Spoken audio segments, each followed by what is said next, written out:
Assalamu alaikum, everyone. Can you all hear me all right?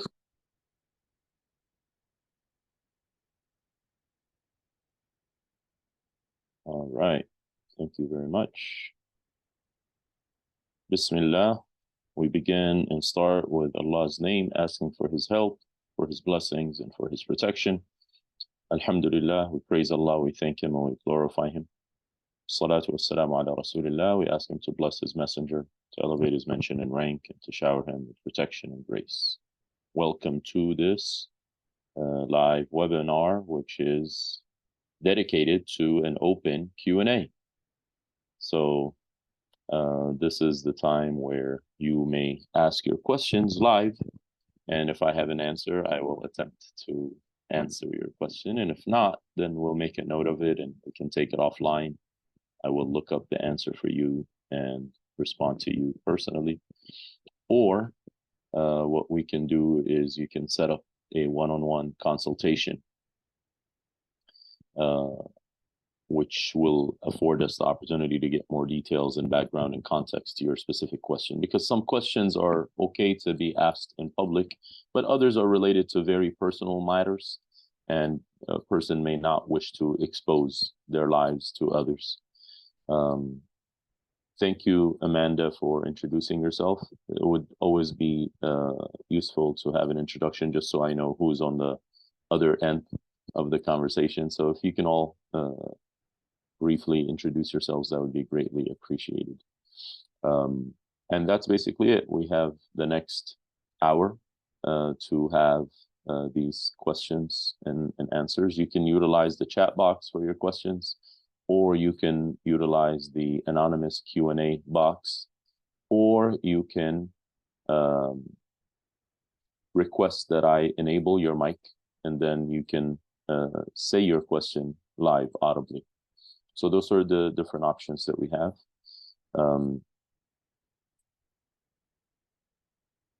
Thank you, Sharina, for introducing yourself. Michael from the UK, congratulations. Relatively new, 6 weeks ago. I was actually in the UK 6 weeks ago. I don't know which part you're from. I was visiting London. Everett from Wisconsin, Muslim since the beginning, realized it in January. Beautiful. Beautiful. Actually, that's a very nice thing to start us off with, because I did want to discuss this subject, wherein many of us, the way we describe ourselves is somewhat interesting, and it may actually alienate a lot of our loved ones, because they don't make sense of what we're trying to say. So one of the comments that people make, or one of the things that they use, is to say, I am a revert to Islam, a revert to Islam. Now, the problem with that word is that it has negative connotations. Now, it's a word basically that only Muslims use for this particular context. And the idea is, well, I was originally born a Muslim, and something happened along the way, and I was taken away from that. And then as an adult, or whenever I make the conscious decision to return back to that original state. So that's why they say I am reverting. Or as our brother Everett just said, I was Muslim since the beginning, but I realized it in January. Well, so there is a few technical issues with that. So this all goes back to a statement that the Messenger of God, Muhammad, made, which is every newborn child is born on the natural inclination to worship God and to recognize God, which is known as the concept of fitrah. So the natural state and the natural disposition that God created everything and everyone in, which is to recognize God once God is presented to the individual. And then it says, but the parents of this child will either make him into a Jew, a Christian, or a Magian, or a fire worshiper. Again, those are the main three religious groups. So the idea is you have your own nature. The nature that God creates you in is a nature that inclines towards worshiping Him once presented with those facts. But then there is the nurture aspect, is that we are affected by our environments. We are affected by our upbringing. We are affected by our parents and those who provide care for us. It could be the school system, it could be the society, and so on and so forth. The idea is we get influenced. Okay, so that's where this stems from. But the Messenger of God does not actually say everyone is born a Muslim. Okay, he does not say everyone is born a Muslim, because being a Muslim is a conscious decision that has to be made when a person basically sees the truth and then they say, I want to embrace this truth. All right. Now, there are some people who are born into Muslim families. Again, like, you got to just be careful with the wording that you use. So the children of Muslims are born into Muslim families. Okay. So they don't know anything but Islam, but the reality is many of those individuals don't actually know Islam. Okay. So they may come in a family that's Muslim by name, so they identify as Muslims, but they're not practicing Islam. They're not very familiar with Islam, and they actually may be less aware of Islamic rulings than some of us who've joined Islam as adults. And that's actually a big subject, where sometimes you have discussions with born Muslims as a new Muslim, and they're like, oh, I don't know that. Or, why are you making it so hard on yourself? Islam is simple, Islam is easy. And basically they undermine your seriousness and your dedication to God, because they are negligent. So don't take their negligence as a normality. Don't normalize that.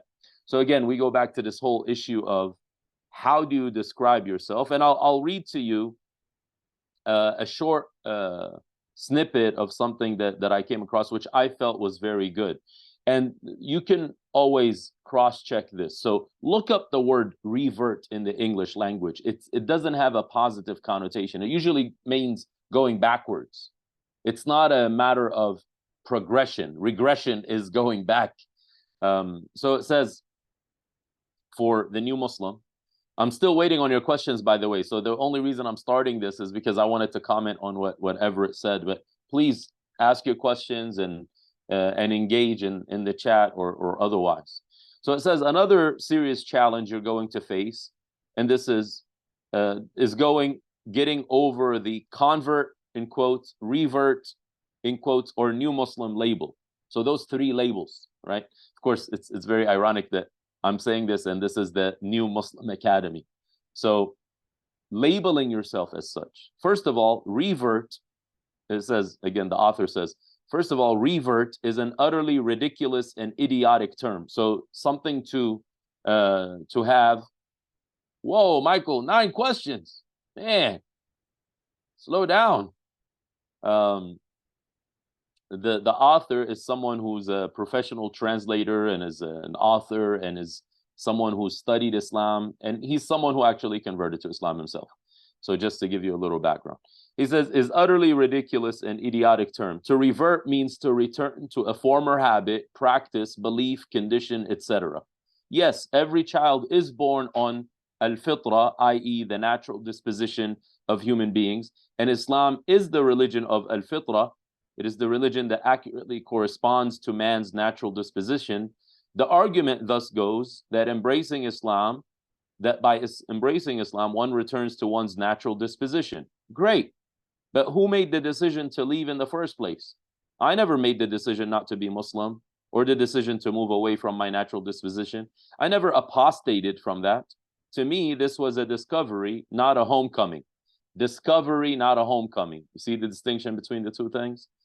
A synonym of to revert is to retrogress, i.e. to go backward into an earlier and unusually worse condition. Becoming a Muslim is supposed to be progress. I'm supposed to be gradually moving towards a better condition. I loathe this term and would prefer it not be used. Again, I'm not here to fight, but I'm telling you, check out this perspective, especially when you're going to be true to the English language.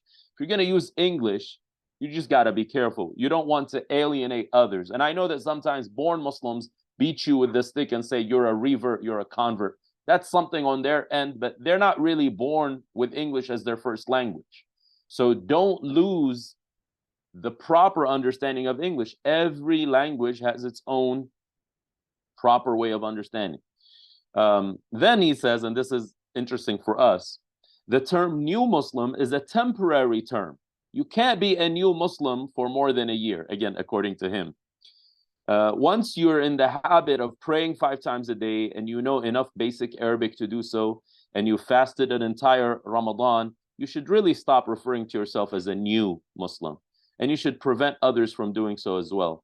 You have to move on and start taking responsibility.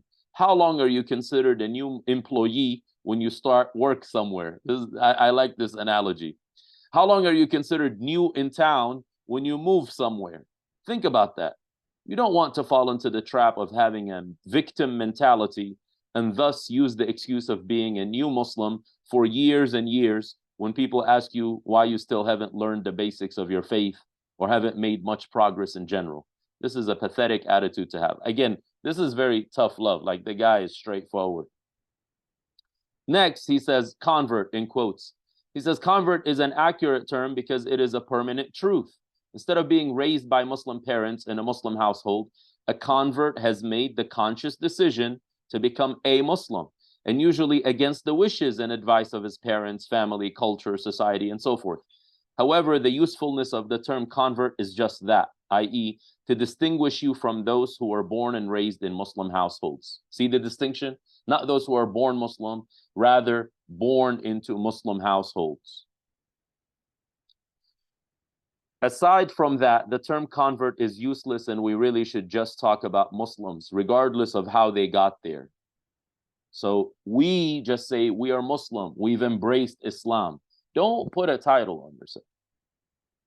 Then he says, and this is again a reality check for all of you, but more specifically, some of you who interact with born Muslims. For starters, not everyone who is raised in a Muslim household receives an Islamic upbringing. This is very important for you to consider if you have Muslim friends, if you have Muslim spouses, or you're thinking of marrying a Muslim who's born into a Muslim household. This is a reality.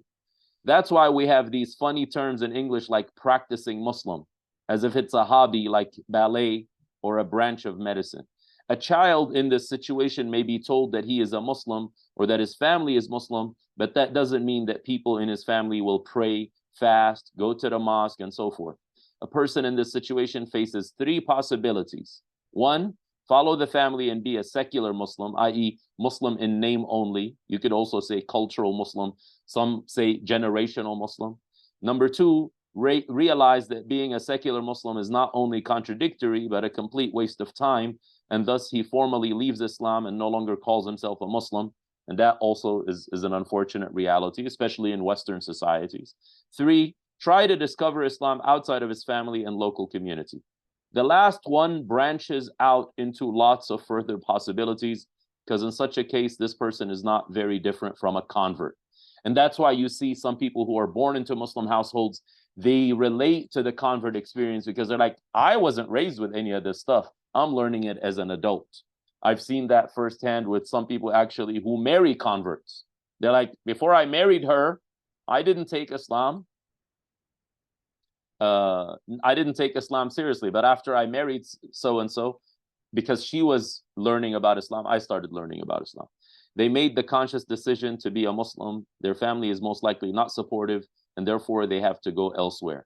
They could, in fact, they could fall in with different things. Again, we'll get to that. So that's something I wanted to start us off with. So we'll give Michael the mic. I hope I'm saying your name correctly. All right, so Michael, I'm gonna enable your microphone, okay?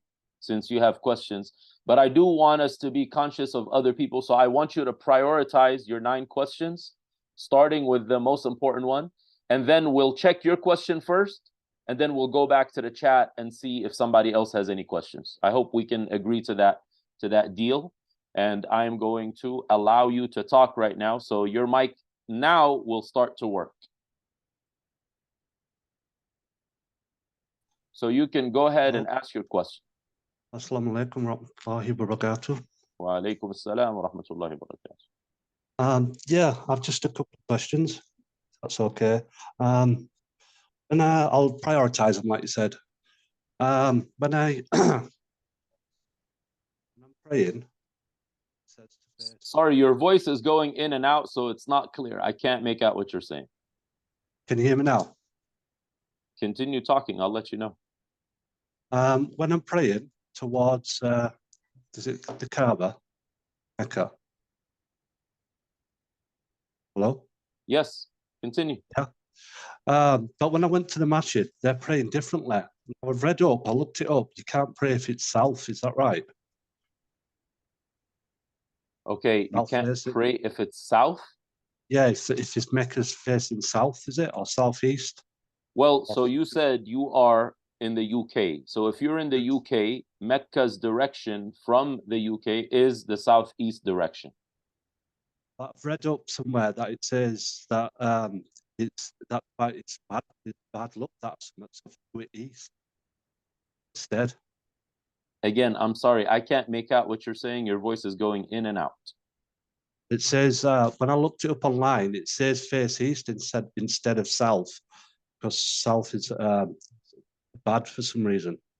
No, that's not correct at all. So look, in the time of the Messenger Muhammad, they lived in Medina after he migrated, and Medina is north of Mecca. Okay, so if you have something up here, that's the north, and Mecca is here in the south. They had to face south.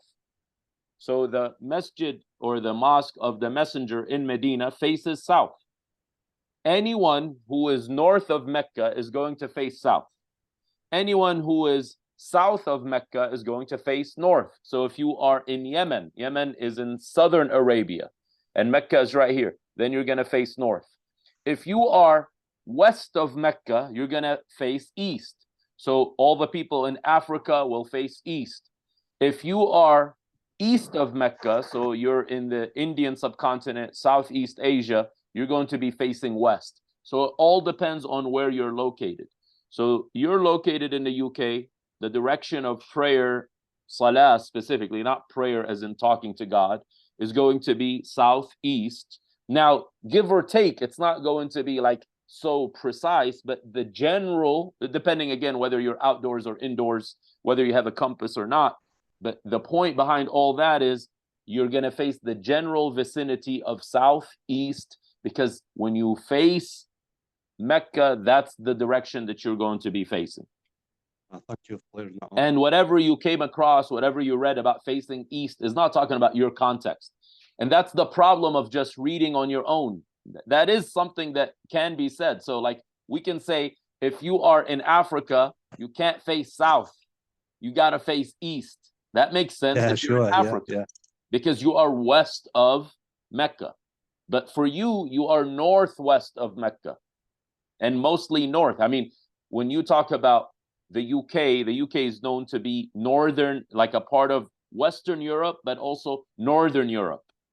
So you're in the northwest of the world. You're closer to the North Pole, actually. You're closer to the Arctic area. So take that in mind. So let me pause with you for a bit, Mike, Michael, and then I'll see what we have here from the other questioners. Sharina says, question, does a Muslim woman have to cover her hair if at home and she is visited by other non-Muslim women? Very good question.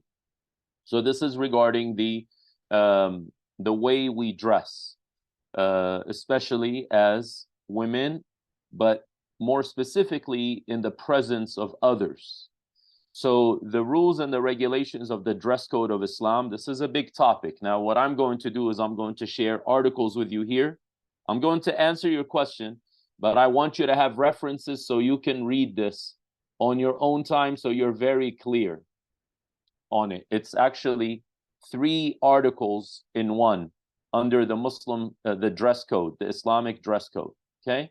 So I highly recommend we all read this and go through it at our own time. This is a big subject, In fact, locally, I've organized a class recently for some of my female students. I'm not going to teach it, but I'm supporting the teacher in giving them references.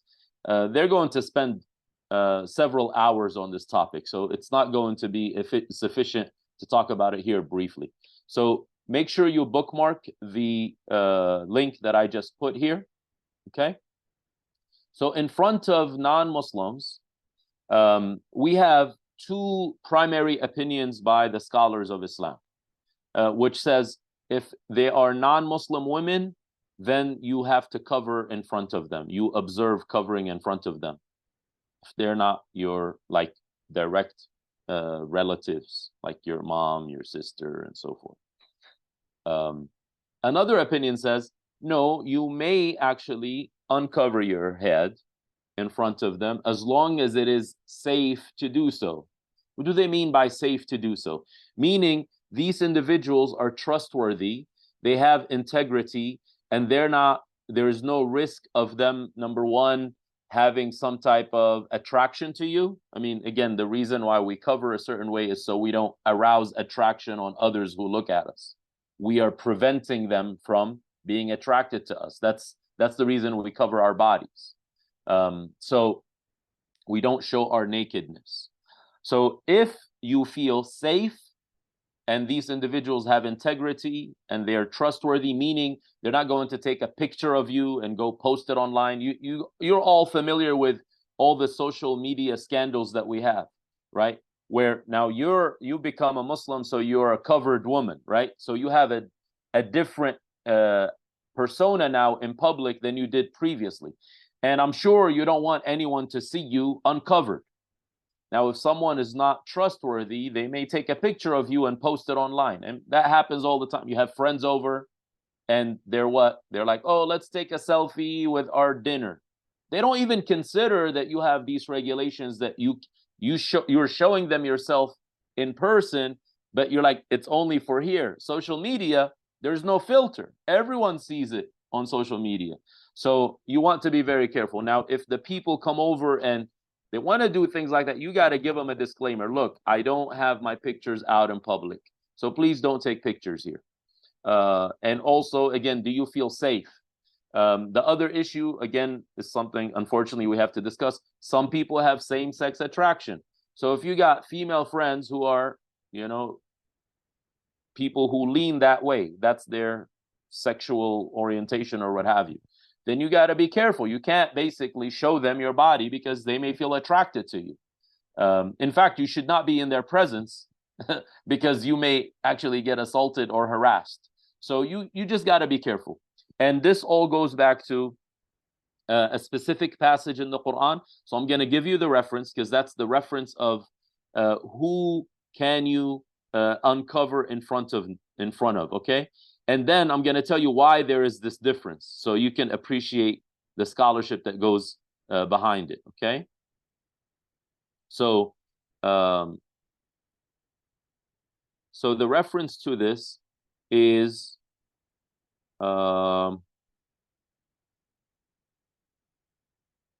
chapter number 24, okay? Chapter number 24.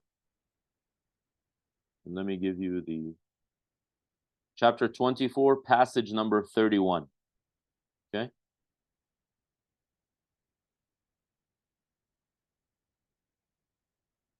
So it says women should cover themselves in front of people except for these categories. So it says they don't have to cover in front of their husbands, their fathers, their brothers, their children.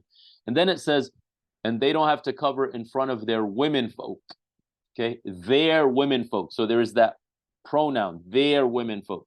So then the scholars say, what is this referring to? If you say their women folk, it means the believing women folk. So you don't have to cover in front of Muslim women. Like if you have Muslim sisters visiting you, then you don't have to cover in front of them.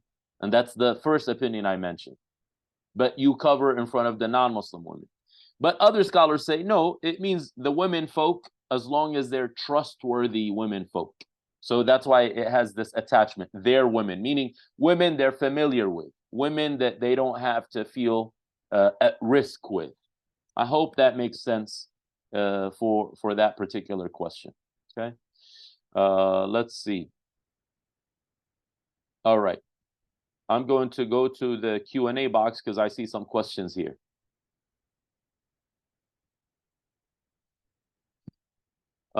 So I'm not going to mention the name of the questioner. Okay. All right. So this question is speaking about heaven. Says, I listened to a speaker. He was saying in heaven we will be with our spouses. I'm assuming that inshallah means God willing, both make it into heaven.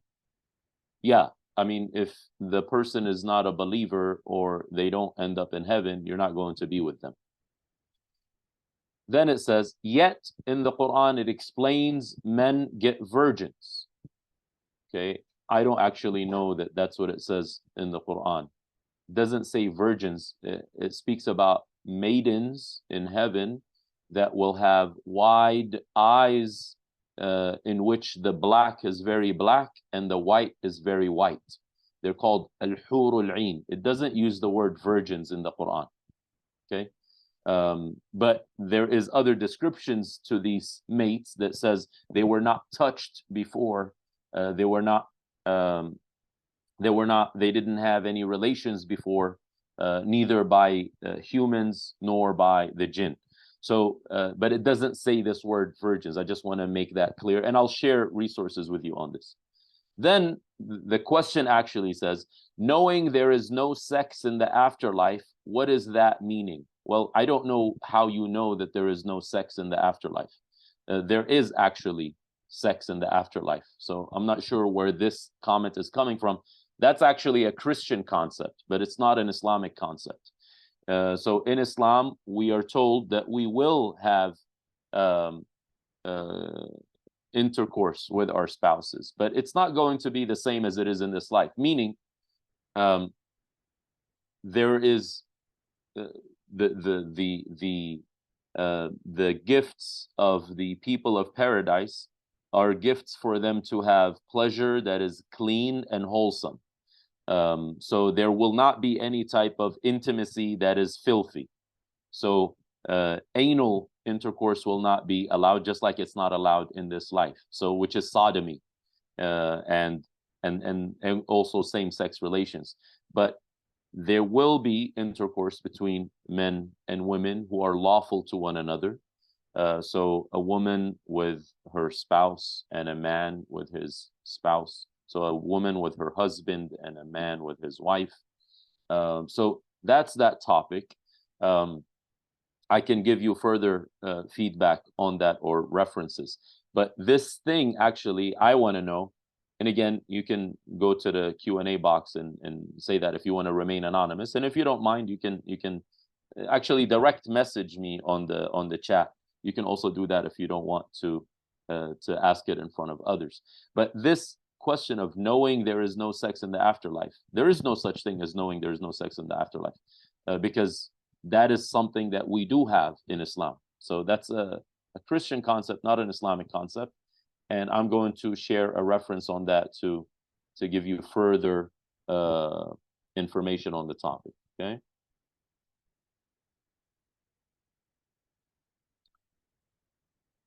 All right. So this article is titled "Pleasures in the Islamic Paradise. Is it spiritual or sensual?"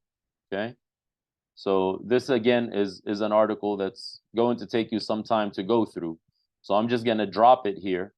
Now, again, I think this type of article is important for everyone because many of us are coming from this Christian background, and we actually have skewed understandings of paradise.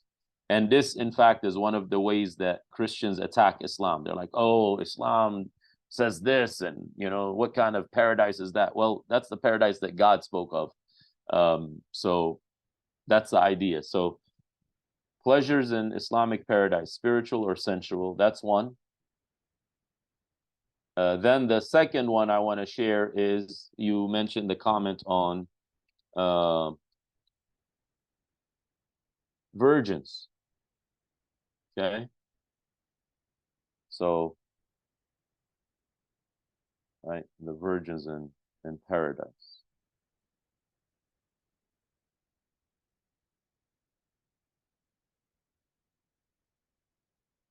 All right. Let's see.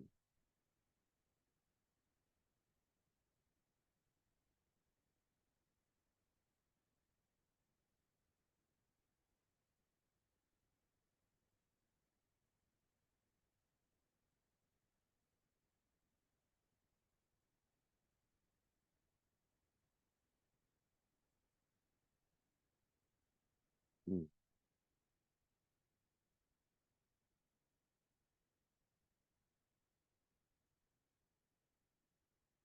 Okay, I'm gonna have to look at that.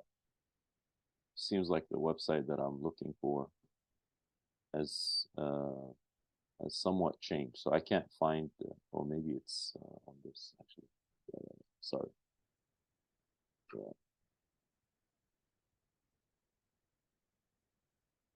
Yeah, I was looking at the wrong website.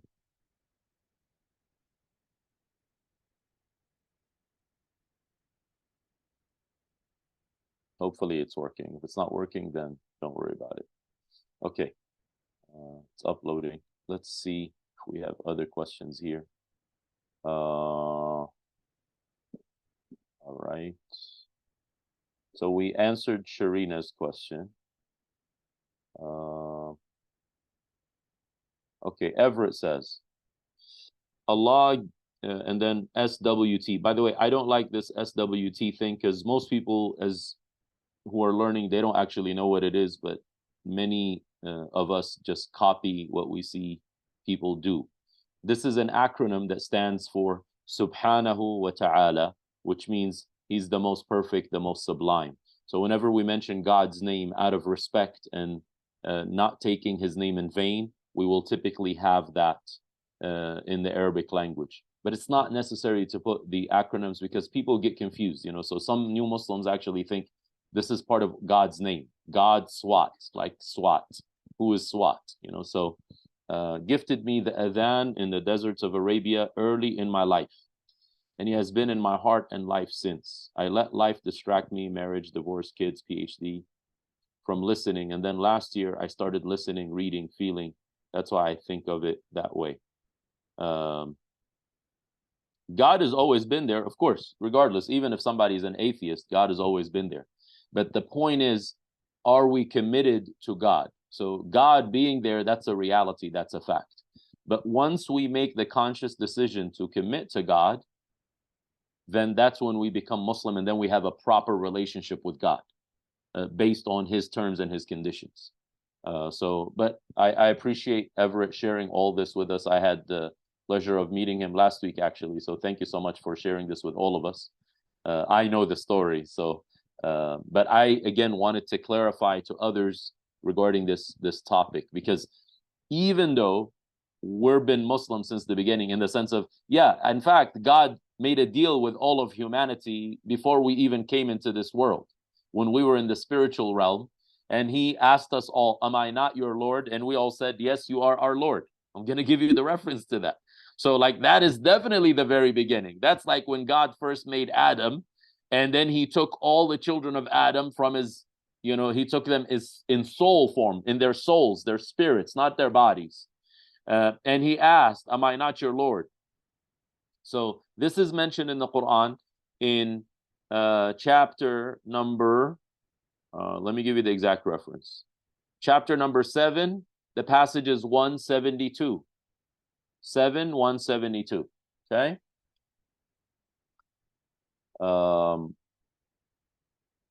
Amanda says some apps have the qibla to show you the direction to face. Yes, that's true.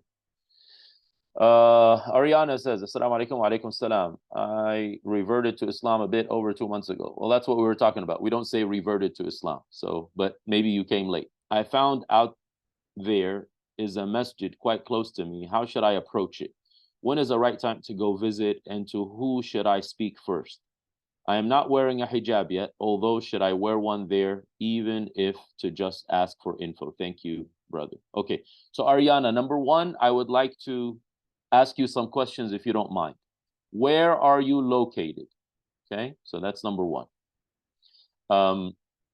How should you approach this? So what I recommend, again, is if you tell me where you're located and you tell me this particular mosque that's close to you, that's quite close to you, I can look it up for you. As far as when is the right time to go visit, is whenever you feel is the right time.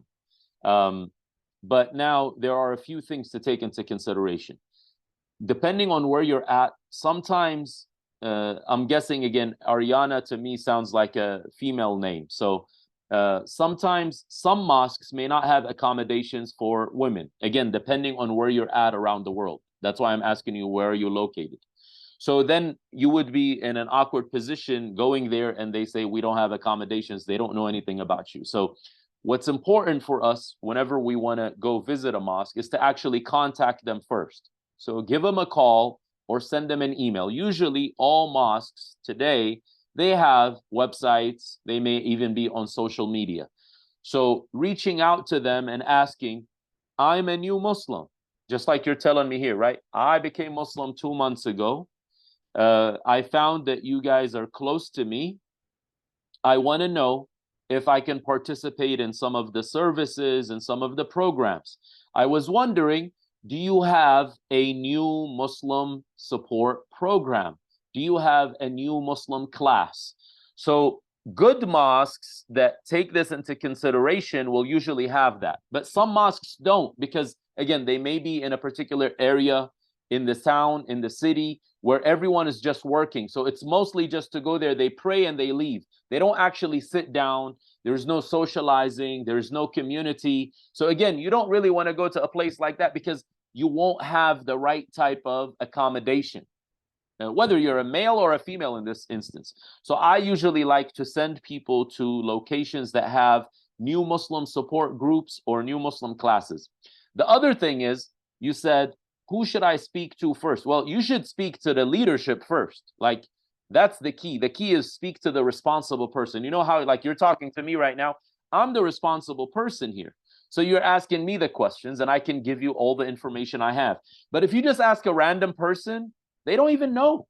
Like, again, if you were to ask my own children here about things related to New Muslim Academy, they don't know, although they're very close to me, but that's not their forte. That's not their specialization. So when we want to ask about the mosque, we got to ask the responsible people in the mosque.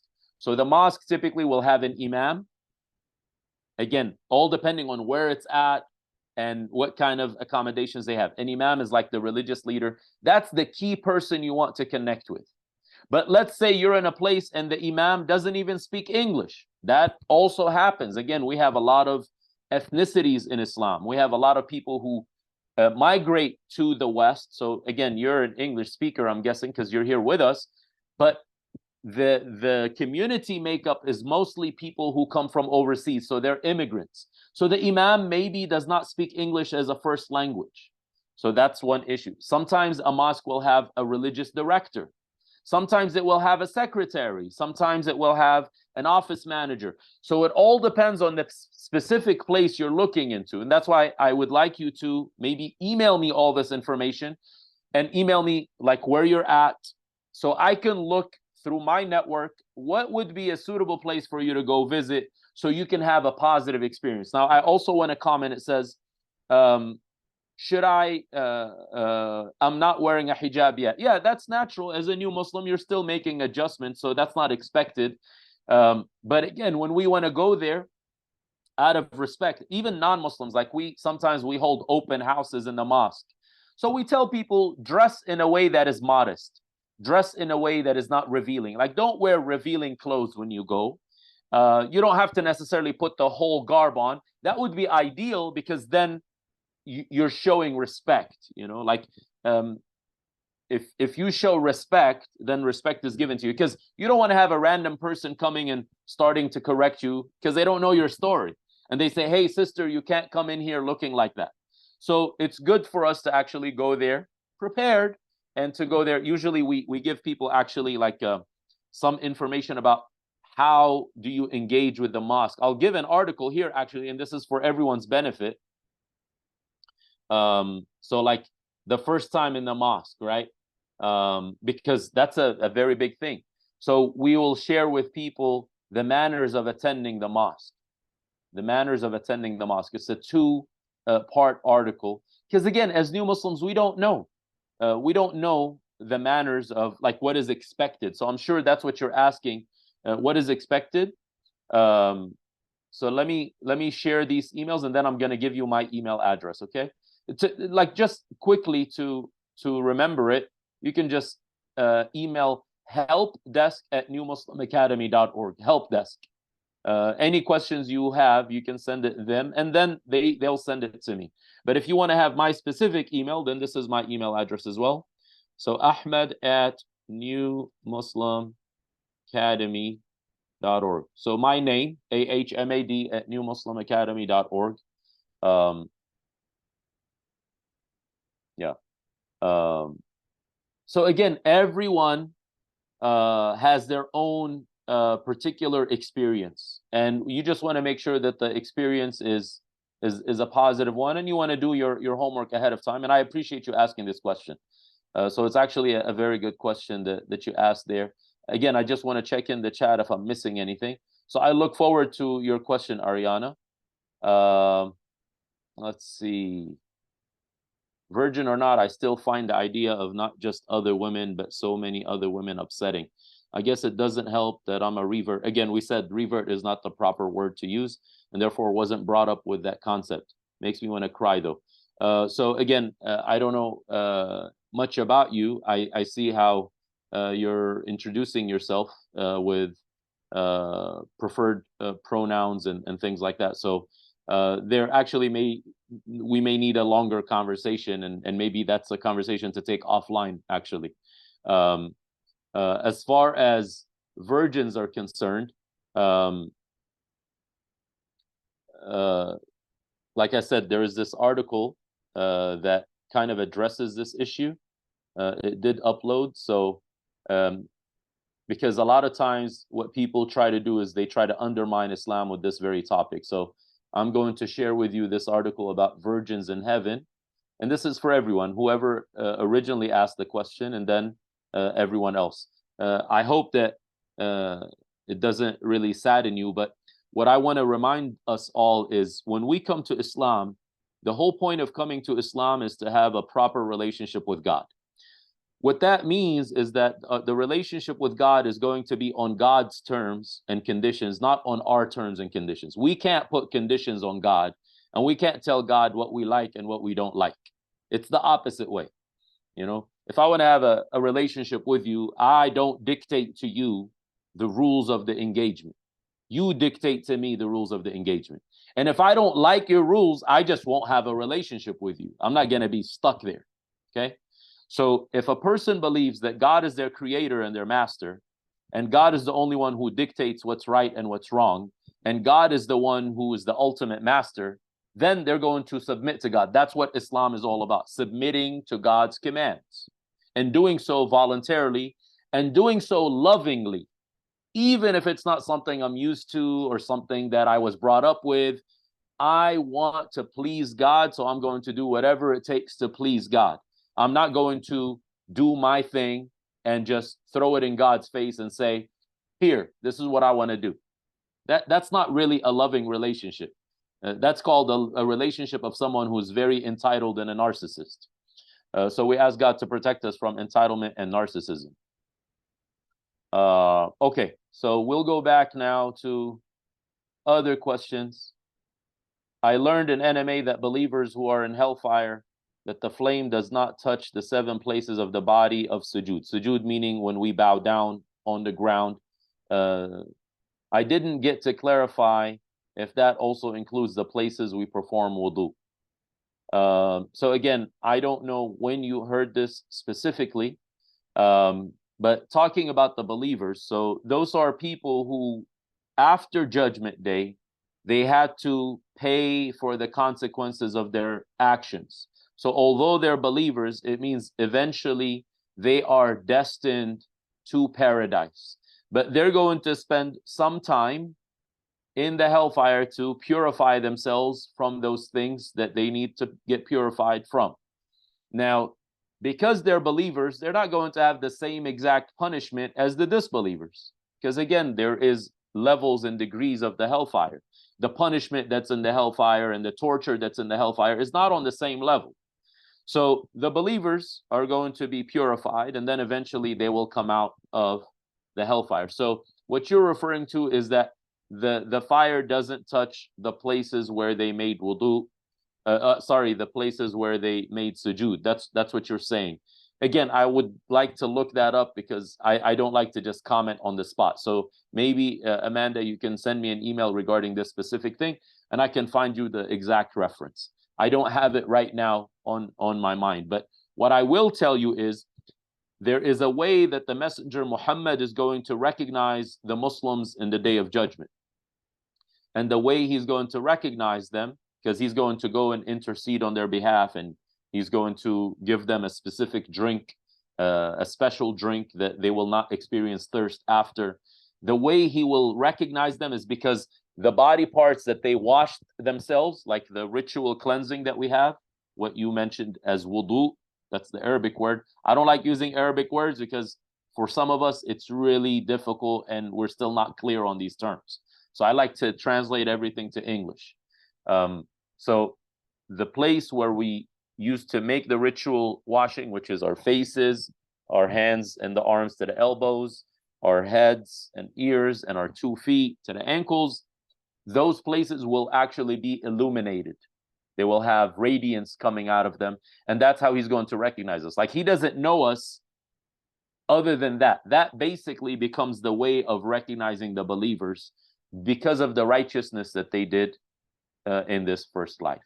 Okay, so I'll look forward to your email because I'm not going to have time to look up this specific thing. And the key for us is, what I would say is, I don't want to be in the hellfire. I don't know about you. So this detail, I don't know if that's really helpful of a detail. What I want is, I don't want to be in the hellfire, and I ask God to protect me from the hellfire and to protect all of you from the hellfire. So I don't even want to be there. And I don't want to think about what parts of my body are going to burn and which parts are not going to burn. I don't want to be there because it's not a good place. So the believers are to turn to God and to say, oh God, protect us from the hellfire. In fact, one of the most comprehensive prayers in Islam is, God, give us the best of this life, the best of the next life, and protect us from the hellfire. In fact, you can find that, I call that the comprehensive prayer. You can find it in, well, I'll give you, the one I know is already online, because the recent webinars, sometimes they don't upload them. So so this is called comprehensive, the most comprehensive prayer. So it's a sermon that I gave locally here. So you'll get to see me basically in a mosque setting. So standing up as opposed to sitting down, because right now I'm sitting down. So the comprehensive prayer, the very end of it says, وَقِنَا عَذَابَ النَّارِ, which means, and protect us from the hellfire. Protect us from the hellfire. So that should be the constant prayer that we have. And don't worry about going there and which parts burn and which parts don't burn. Let's see.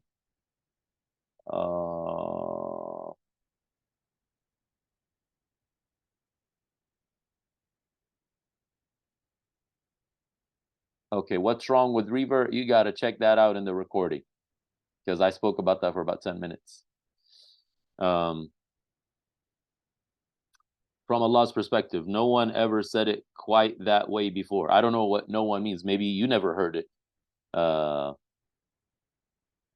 Sometimes you just change one word and it all becomes clear. Thank you so much, because that's actually super reassuring. Okay, alhamdulillah.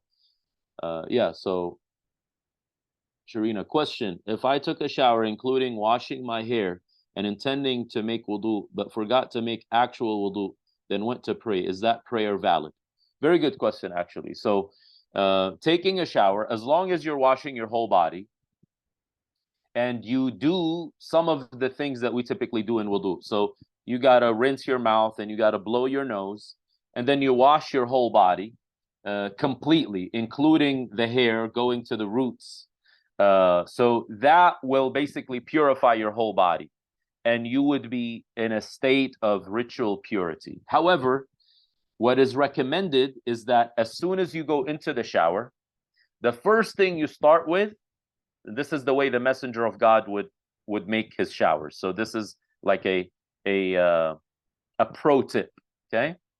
So the first thing you would do is clean the private area, so the genitals. That's the first thing you do. Then you make complete wudu. So you wash your hands, and then you rinse your mouth, your nose, your face, your arms to the elbows, your hands and arms. You wipe your head and ears, you wash your feet. So you performed wudu already. Then you take a full shower. You just allow water to come on your whole body, and you can rub your body and clean it, whether with soap or with water, or whichever way you typically take your showers. But the point is, you actually went through the places that need to be washed within wudu. A similar thing to this question of yours is if someone basically takes a dip in the ocean or takes a dip in the pool. So as long as the water is clean and it's not contaminated and it's not, it doesn't have filth in it, then if you go in, again, you can do the same thing. You just jump into there. So your whole body has been cleansed, but you should have the intention that I'm going in to cleanse my body, okay? So I'm intending to cleanse my body, which is what you just did. You said, I intend to make wudu, but I forgot to make the actual wudu. So that would be fine. But again, like I said, the pro tip is that whenever you take a shower, get into the habit of making wudu first and then taking the shower. Or make wudu last. Regardless, just make wudu. So the point is, so you're comfortable and confident that I'm okay. All right? Okay. You actually cleared up some of it. I don't want to be in the hellfire either. How do we know what we are doing is enough? How do we know? As long as we're doing what God wants us to do, so we do what he commands, we stay away from what he prohibits, that's actually our protection from the hellfire. So that's how you know you're doing enough. You do what God commands, you stay away from his prohibitions. When you make a mistake and you commit a sin, you repent to God immediately, and you try to make amends, then you're good to go. Okay? So the point is, that's what life is all about. It's a test. And we ask God for his grace, because none of us will actually enter paradise through our actions by themselves. So we ask God for his grace, we turn to him, and we ask him to grant us paradise and to grant us protection from the fire. Okay. All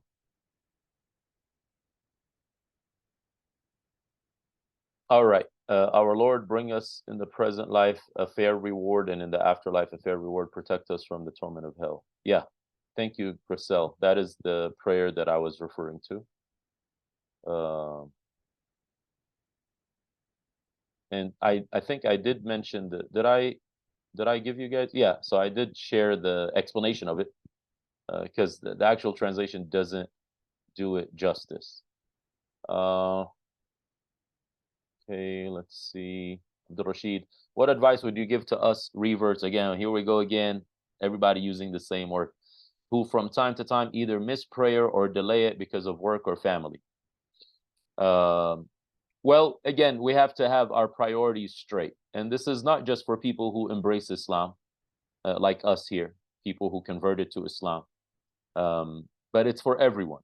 So everyone has work, everyone has family.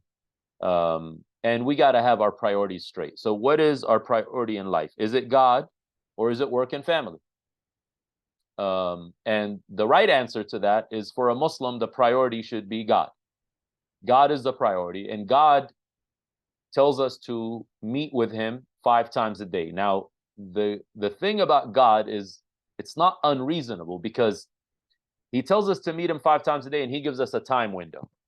He doesn't say make it on the dot, like you got to do it at 5 a.m. No, you have from 5 a.m. to 6:15 a.m. for the morning prayer, for the dawn, Salatul Fajr, post-dawn prayer. So we have an hour and 15 minutes. And he says, do it at any time within that time window. The afternoon prayer. So again, if you're going to work, we're just going to talk about work. Typically, people work 9 to 5. So 9 to 5, you only actually have one prayer throughout that whole time, which is the afternoon prayer, dhuhr. So dhuhr comes in at 1 p.m.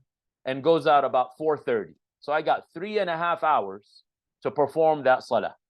So I don't know what excuse I would have to put work before that and to miss the prayer, miss that whole time window. Because again, we said it's a time window. It's not just on the dot. So the time window allows me 3.5 hours. There's no way for me to take my lunch break at 1 p.m. and the first thing I do before I eat lunch is to actually perform the prayer. There's no way for me to take, people take all types of break. They take bathroom break, they take smoke break, they take breastfeeding break if they're breastfeeding mothers. Like, work accommodates, but we got to talk to our superiors and tell them, look, I got 5 minutes that I need to pray and I'll make it up. I won't take any time from work. So then we shouldn't have an excuse to make work either allow us to miss prayer or to delay it. As far as family is concerned, again, I don't know what that would entail, what that means. Now, I understand a lot of us have non-Muslim family. I understand that. But our non-Muslim family or our Muslim family, they have to learn to respect our boundaries. And they got to know that God comes first. So, baby, my wife, she's a Muslim, but God comes first. So morning time comes, I'm in bed with her. She's not going to tell me, baby, stay in bed, we're warm. I'm telling her my boundaries is I got to go pray to my Lord. He's more important than you are. Now, I don't have to be rude about it, but she has to understand that my dedication is to God, my creator, not to my wife.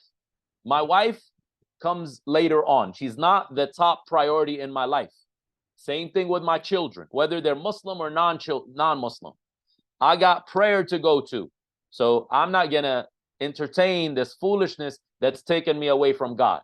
Oh, daddy, can we just watch this movie together? No, not right now. We can watch after prayer or before prayer, but prayer time comes, we're going to put a stop to it, right? That's all. Let's say we're driving. So my kids want to go to the park. This actually happened with me. Again, I'm giving you just real life scenarios because I got children, I got family. Some of them are Muslim, some of them are non-Muslim. So, okay, I'm driving and I see that, look, it's time for us to pray. So we're going to stop at the mosque and pray before we go back home. Because if we go all the way home, I'm going to miss the prayer. So I got that time window. I got stuck in traffic.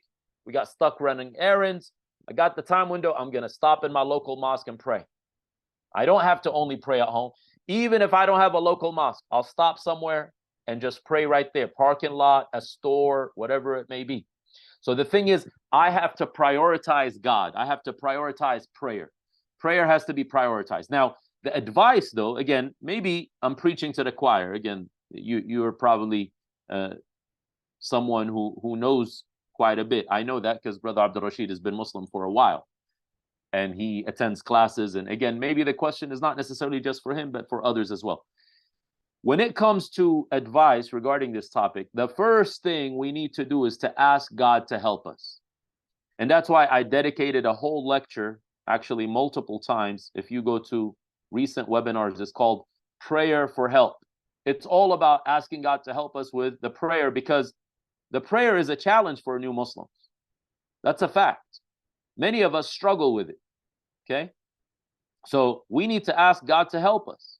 So I titled it Dua for Help or Prayer for Help. I'm going to share it with you right now so you all have access to it because that's my advice. My advice is turn to God and ask him to help you with this issue.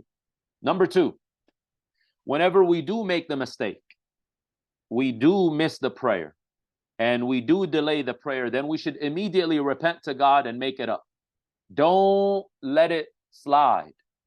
Like if I do something wrong towards you, let's say, Brother Abdul Rashid, I said something disrespectful. We were talking, we're working together. In the heat of the moment, I raised my voice. Now, you're older than me, although I'm a man, but you're older than me. So I have no right to raise my voice on you like that. That's not professional. That's not appropriate, right? So immediately when I raise my voice on you, I should say, I'm so sorry, Abdul Rashid. I'm really sorry, man. Please forgive me. Right there and then, I seek forgiveness. This is called being a real man or being a real human being, to own up to your mistake right there and then. Don't delay owning up to it. So if I missed a prayer, I should own up and say, oh God, please forgive me. And then as soon as I can, make it up. As soon as I'm able to make it up. In fact, the Messenger Muhammad tells us this. He says, whoever misses a prayer, so like there is an actual protocol. Whoever misses a prayer due to being asleep, like you were completely knocked out. When you're asleep, you're unconscious, right? You were so tired and knocked out, you missed the whole time window. Okay, you woke up late. He says, whoever misses a prayer due to being asleep, meaning being completely knocked out and not waking up, or being so preoccupied that they completely forgot about it, because that happens sometimes. You know, let's say I'm talking to you right now. Even if I have an appointment, like which I do, like last week, I'm just going to be upfront. Okay. So like last week, one of the students that was with us here in the live chat, one of them, I had an appointment with him afterwards. Like it was a consultation, but I was speaking to you all and I was excited about the lecture and we hadn't wrapped it up. So it took me 15 minutes to wrap it up. Okay. Now, clearly I missed the first 15 minutes of my meeting with the brother who had booked the appointment. And I feel bad for that. But again, did I intentionally do that? Like I said, you know what? Let me just let him wait on me. No, because his time is important, just like my time is important. So the first thing I did when I did meet with him, I said, I'm so sorry I kept you waiting. And he's like, no, it's all good. It's fine. I know you were in the other lecture. So the accommodating one another, being courteous with one another. So the Messenger of God says, whoever misses a prayer due to being asleep or due to forgetfulness, meaning it just completely slips your mind. You're so preoccupied. And that happens again. So I want to go back, and because maybe my words sounded a bit harsh earlier. Sometimes with work and with family, we get preoccupied. But you did not have the intention to miss the prayer. That's the key. So never have the intention to miss the prayer. But does that happen every once in a while? Yes, it does. So what do? We immediately repent to God. Oh God, forgive me. And then we immediately make it up. So let's say I was working in my office and I had a project and I'm so consumed and the whole time window passed by from 1 p.m. to 4:30 p.m. And you know, when you're preoccupied, time passes by like this. And then I look at the clock. I'm like, oh my God, time passed. So what do I do right there and then? I put everything to a hold. I tell my work partners, I tell my supervisor, I need time off right now. 5 minutes. I go wash up if I need to wash, and then I perform the prayer. I get back to work. Right? So the point is immediately repent and then turn back to God and make up the prayer. And first and last is ask God to help you. Beautiful question. Thank you, my brother Abdul Rashid. All right. Let me see. What else do we have here? Question in the Q&A box. I'm going back to the Q&A box right now. Someone says, I work from 6 p.m. to 9 p.m. 6 p.m. to 9 p.m. Like you work for 3 hours only? I don't know. So you have to elaborate on that. Islam says that Isa was not crucified. Isa meaning Jesus, and has never died. I would like to know about the replacement theory of Prophet Isa. We don't have a replacement theory. What God says in the Quran is that they did not kill him. They did not crucify him. Rather, they thought they did. Okay? It didn't even say they thought. They say, shubbiha lahum. It was made to appear like that to them. But God lifted him up. Okay? So this topic is very big. If you want to know more about this topic, I can share resources with you about the crucifixion. So, but again, that's a very big topic. So let me see here. Someone just recently asked this. So maybe I have it. Let's see. He was protected by God and raised to heaven. Actually, that's what I got. This was from a few weeks ago, actually. The person was asking something similar. I'm not going to delve into replacement theory because you're going to find different things in the books, you know, different stories. So one of them, just again, out of respect for your question, one of them says that it was one of the disciples who actually voluntarily took the place of Jesus. Okay. So I'm going to give you the resources here. You can bookmark them. One of them voluntarily took the place of Jesus and says, I want to take your place. So he was a believer. He was a believer and he sacrificed himself. And basically, that's the person that was crucified. So that's one theory. Again, you're talking about replacement theory. The other theory is that it was one of the so-called disciples who betrayed Jesus. Again, what's that guy's name? The one who betrayed Jesus? There was one of the disciples, Judas, right? Judas, right? So that's another theory, that it was Judas that actually was made to appear and look like Jesus. So when they went to arrest Jesus, they grabbed Judas instead. And he's like, it's not me, it's not me. And then they put him on the cross, they killed him. And that whole thing happened. But Jesus was never actually arrested to begin with. Either or, we were not there. That does not, this whole thing is not mentioned explicitly in the Quran. So it's not a matter of belief. What is a matter of belief for us is that they didn't kill him and they didn't crucify him because God said so in the Quran. And God raised them up to heaven. Okay? So that's what we do have. Okay, whoops. I meant to say I work from 4 p.m. to 9 p.m. I'm part-time in the pharmacy, so only 5 to 6 hours each day. Okay, no problem. So 4 p.m. to 9 p.m., you only actually have one prayer that you got to do, which is the late afternoon prayer. The late afternoon prayer, because the rest of them, you can make them after work or before work. So the late afternoon prayer, again, depending on where you're at, but it would come in at 4:30 and go out at about 7:30 this time of the year. Again, I'm talking about California time. Maybe you would have to also do the post sunset prayer, which is from 7:30 to about 8:45, 9 o'clock. So you would have to in this particular.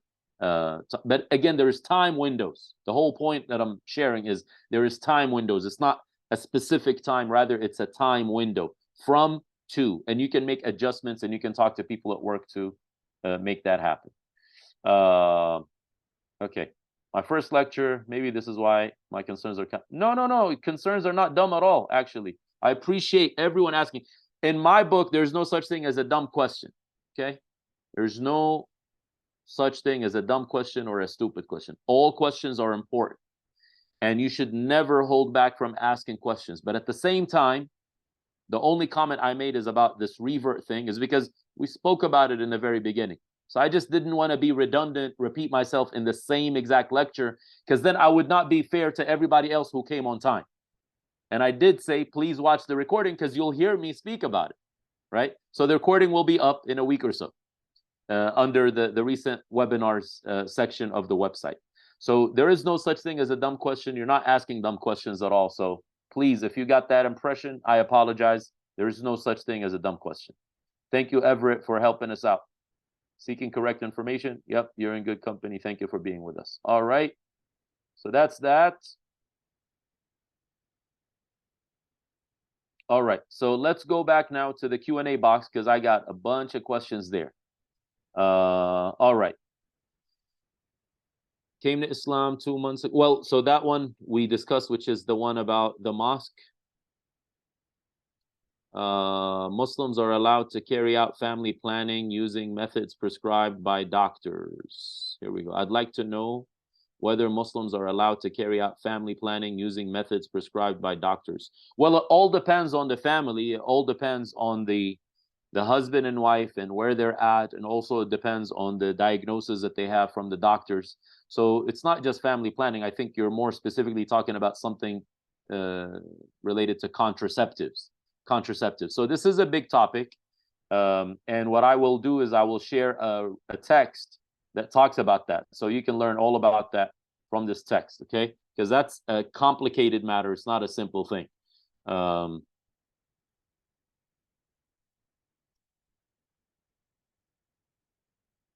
Let's see if I can. Yep. Okay. So this is a book, an ebook. I mean, the book is printed, but I'll share the ebook with you. It's titled "Birth Prevention: An Islamic Perspective." Okay. So this is a very good comprehensive book on this topic of birth prevention or contraceptives, what you mentioned as family planning. Okay. So check that out. Bookmark that. Okay. Next. So we're done with that.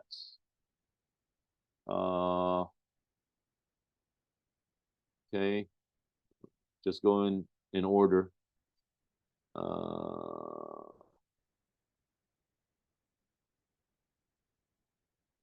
It says, I assumed no sex because of women not having cycles and such. Thank you for the answer. Yeah, so women will not have cycles. In fact, men and women will not have any type of defecation, any type of urination, any filth coming out of their bodies. Their bodies will be completely pure and clean. But there will be a place to have intercourse, because the place of intercourse is not the place of filth. It's not the same exact place. So there will be relations, but there will be clean and pure relations. And please go back to the article that I shared earlier about the pleasures of paradise in Islam, whether they're sensual or they are spiritual. Okay. Stay in an environment where is few to none Muslims in that area, and people find it weird as to why I decided to become a new Muslim. They most times try to criticize me, and I have that strong connection with Allah after becoming a Muslim and would love to stay as a Muslim forever. So how do I deal with these people?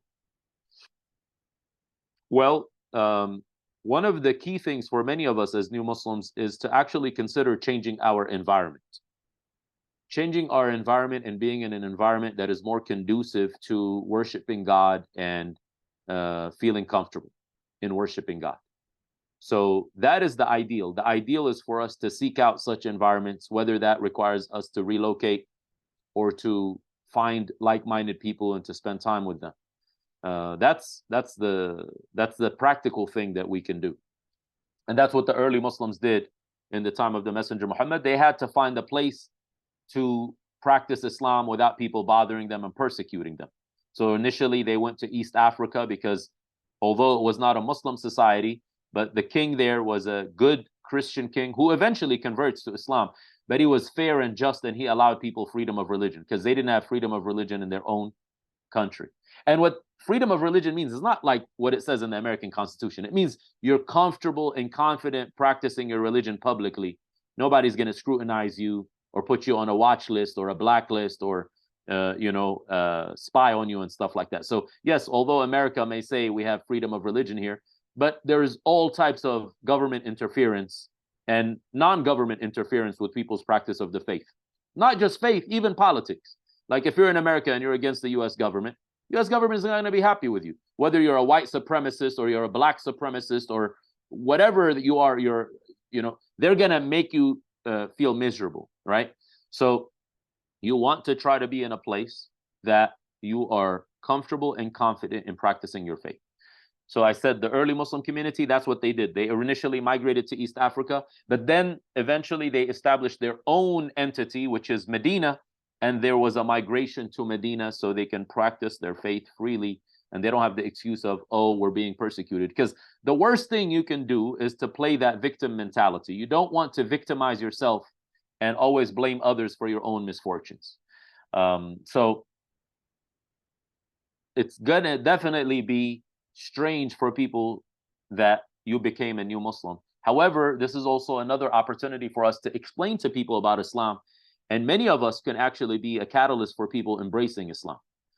So when people criticize us, we shouldn't take it personally. They criticize that which they don't know. And some people, unfortunately, they have their minds made up. But not everyone is like that. So some people are open to dialogue. Some people are open to be educated. So you can find people, even non-Muslims. So look, wherever you are, there are some non-Muslims that will be supportive of you. Not all non-Muslims hate the fact that you became Muslim. Maybe the non-Muslims within your environment currently are like that. But that's why you got to find new people in life. There are many non-Muslims who are very supportive. In fact, I just learned about this last Friday. There was a lady who's an atheist, actually. She's an atheist, so she doesn't believe in God, but she's very supportive to the local Muslim community.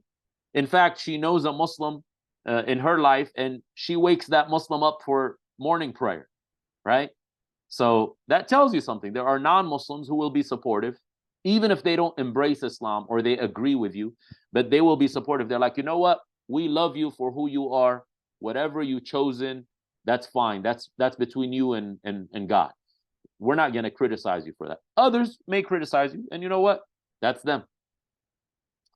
And then, of course, the biggest thing I can say, so advice to you and to all of us, is to pray to God. Advice to you and all of us is to pray to God. Oh God, help me in my new faith. Help me to find good people. Help me to have a better environment. Help me to overcome the criticism, because some of us are hypersensitive to criticism. You know, not everyone is okay with criticism. Some of us are hypersensitive. That's a reality. So criticism means, like, it really hurts us. It goes to our core. So ask God to help you endure the criticism, because we have to have a lot of endurance as Muslims. Endurance and perseverance and resilience is something very, very important. Okay. The next question says, how do we handle feeling alone in the Muslim world? I don't know what that means, because the Muslim world sometimes is described as like, I don't know if you're talking about a geographic Muslim world. There are 57 nation states that have majority Muslim populations. Or you're talking about like among Muslims as in like Muslim people, not geography. There are so many cultures, and a Midwestern American, I don't feel I belong. Unfortunately, I feel like I'm not a good enough Muslim to be with other believers, especially because I don't know other Muslims. Well, the first thing is you got to be around people who can relate to you. And again, that's why we made the New Muslim Academy, is so we can have this community of people who feel what we feel. You're not going to belong in these other cultures, nor are you required to. You are a Midwestern American. That's your culture. That's your background. However, you've made the conscious decision to come to Islam and to worship God on his terms and his conditions. So now, not everyone from those cultures is very cultural. Some of them are very accommodating to people who don't have their culture. So like, if I demand that you eat the food that I like, that's not really that accommodating. But me and you, again, I'm from the West Coast, you're from the Midwest. You can give me food from the Midwest as long as it follows the Islamic guidelines. So if the animal was slaughtered properly, I can eat it. But you can cook it the way you guys cook in Colorado, right? If I'm from the South, I can eat soul food from the South. I don't mind that. Now, some people, again, they are like, they have the skill of being very adaptable. So we also want to try to be adaptable as long as it doesn't make us lose who we are. Like, you should not lose who you are, but at the same time, there is a lot of things that you're incorporating in your life as a new Muslim, right? That doesn't mean you're losing yourself. So you don't have to stop speaking English. Here I am, I'm speaking English. I know Arabic. I've studied it for over 20 years. I specialize in the field of Islamic studies. But when I'm speaking to people who only speak English, I don't need to flex my muscles and tell them about all the Arabic I speak. So I speak to them in English, right? And I may change accents based on who I'm speaking to. My children actually feel that that's very funny. They're like, Baba, why you talk like that with so-and-so? So I say, well, you know, I feel in my element with some people. So again, but we need to ask God to help us. Now you say, especially because I don't know other Muslims. So that also is concerning. So you know us here, you may not know other Muslims in your own town, but I would also encourage you, wherever you happen to be, because again, I believe you said you're from somewhere in the Midwest. So wherever you happen to be, there are Muslims, and there are Muslims who may be a good fit to connect with. So you should not feel all alone, because that's not a healthy feeling. You know, loneliness is actually one of the biggest problems that people are struggling with.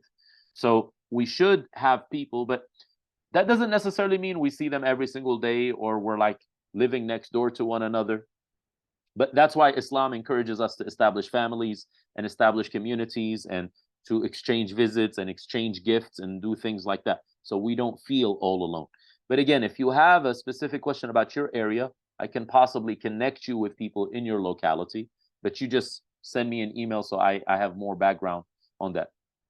It's not fun to be alone. I completely agree with that. Michael says, well, sorry, I mentioned the name.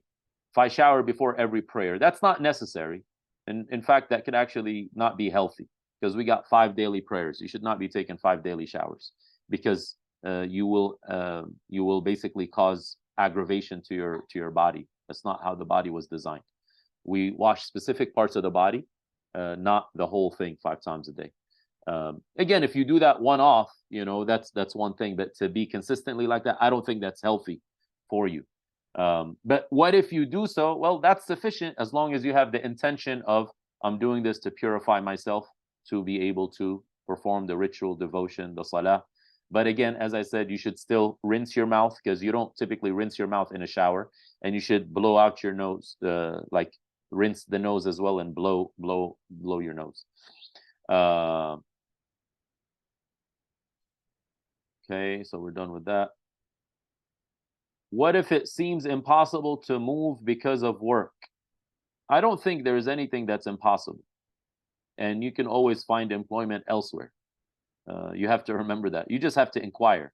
But I don't recommend that you just drop and move. Rather, what I would say is find the location that you want to move to. Like right now, look, I'm from California.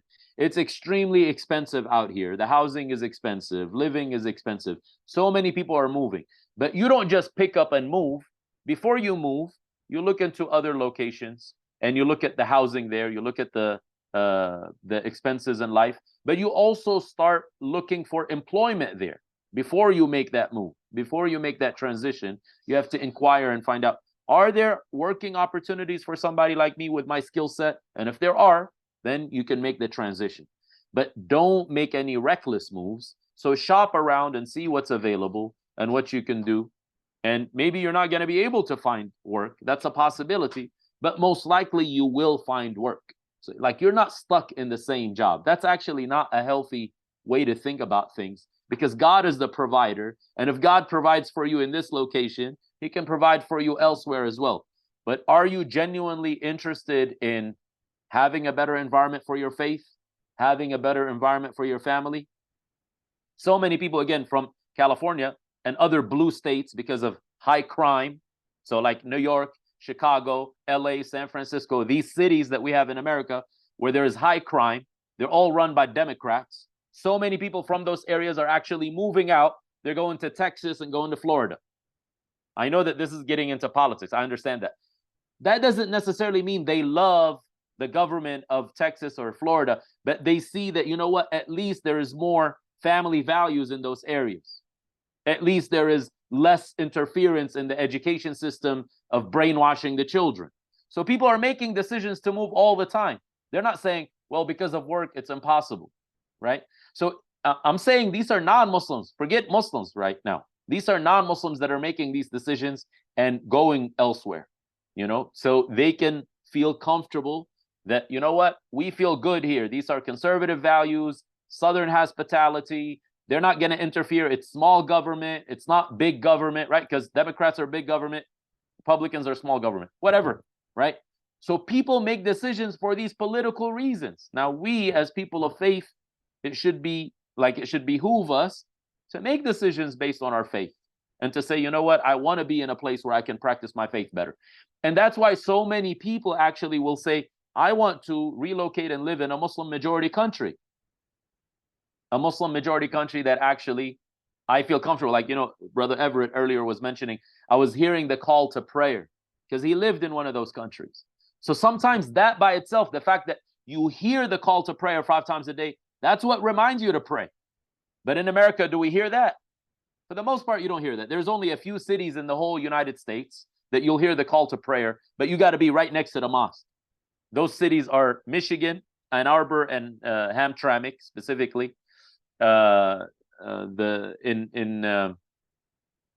Wisconsin, in Minnesota, so the Twin Cities, Minneapolis, and recently New York City. So 3 cities in the whole country. If you live in those cities, you'll hear the call to prayer being announced, but not all the time, right? But if you live in a country where the call to prayer is being made 5 times a day, you're constantly being reminded, come to prayer, come to success. Come to prayer, come to success. So that is going to make it way easier for you. In fact, in those countries, people will close shop when it's time for prayer. They'll close for shop. The whole society closes shop and they go to pray in the mosque, and then they come back and open up shop, right? So like that makes it more conducive for you to practice the faith. But you got to make adjustments. And that actually is also mentioned in the Quran. I'll give you the reference. You know, it talks about people who die in a state of having wronged themselves and sinning, and the angels extract their souls, and they're like, why didn't you go travel? You know, wasn't the land of God vast? You know, you can't play the victim. That's what basically the angels will tell them. But I'm going to give you the reference. So was the land of God not vast? So this is chapter 4, passage 97. It says this: those whom the angels take their souls, so at the time of death, while they were wronging themselves, meaning committing sins and not following the commands of God. And the angels will ask them, what were you guys doing? They said, we were victims. We were persecuted in our area, right? And then the angels will say to them, was the earth of God not vast so you can migrate and relocate? And then it says, this is the scary part. It says, those people, their abode will be the hellfire, and what a terrible abode. So we don't want to be from those people where we play the victim role and we say, well, you know, my area was not conducive for me to worship God. So you want to worship God with other people. You know, look, when you go to some of these, like the southern states, even non-Muslims are more conservative. There's more churches. But when you go to the liberal areas, churches are closing shop. People are losing faith. There is more atheists and agnostics. So you choose, who do you want to be with, right? Do you want to be with people who care more about God? Recently, actually, when I went to the UK, I think Michael left, he had to go. But when I went to the UK, the area I stayed in, the whole area was conservative Orthodox Jews. The whole area. And I felt good because it was basically either Muslims or Jews in that particular area. And 5 times a day, we're going down to the mosque and the Jews are going down to the synagogue. I didn't see any vices in that particular area. The only vice I saw was some people were smoking. And I'm like, man, I don't know if in Judaism smoking is okay. The women were dressed conservatively. These are non-Muslims, but they were all dressed conservatively. So I didn't see anyone dressing provocatively. The men were all dressed modestly. All their men had beards. Their children did not have any smart devices. The children were just playing out on the streets. So I was really impressed by that. And I'm like, wow, this is a good spot to be in because everyone here is just worshiping God. And then when I looked it up, it says they call it Holy Hill. Like they have this type of name for it because everyone there, and again, New York has some of those areas where it's all Orthodox Jews. So like bad things don't happen when people are worshiping God. Like it doesn't happen publicly. That doesn't mean these people are perfect. It doesn't mean that, you know, their religion is correct. But it means at least they're not going to allow public filth to take place. So I'm mentioning that as an example. So there are neighborhoods in every city that are cleaner than other neighborhoods. Even if it's not the same, the whole neighborhood, at least your own neighbors. Like you can switch neighbors. Instead of having a neighbor that's a drug dealer, you know, have a neighbor that's a nice person. You don't want to be around criminals. And the worst crime is the crime that we commit against God by sinning and doing bad. So anyway, may God help us all. It's not an easy thing. It's a challenge. That's part of the challenge of life. I've taken so long of your time, 30 extra minutes. I really appreciate whoever remained, and I appreciate those who had to leave early. So with that, we'll conclude. I made sure to cover all the questions in the Q&A box, so I'm done from there. We covered all the questions here in the chat box, and I appreciate you all. I ask God to bless you and to protect you and to guide you. And with that, I will fare you well and ask God to watch over you. Assalamu alaikum. Until next time. This was the last session for the month of August. So we'll be starting afresh in the month of September. And then one last thing, actually, although this is the month of August, but Islamically speaking, this is the second month of the calendar called the month of Safar. And I like to tell people, just because it's the month of Safar does not mean you have to suffer. So you don't need to suffer. But also, we're actually straight in the middle of the month. So as a final reminder, if you're able to fast voluntarily, today is the 13th and tomorrow is the 14th and tomorrow the next day is the 15th. So fast voluntarily These are, you know, a good thing to do. This is a prescription that the Messenger Muhammad gave, to fast 3 days out of every month for those who are able to. So if you're able to, go ahead and do so. And with that, Assalamu alaikum. Take care.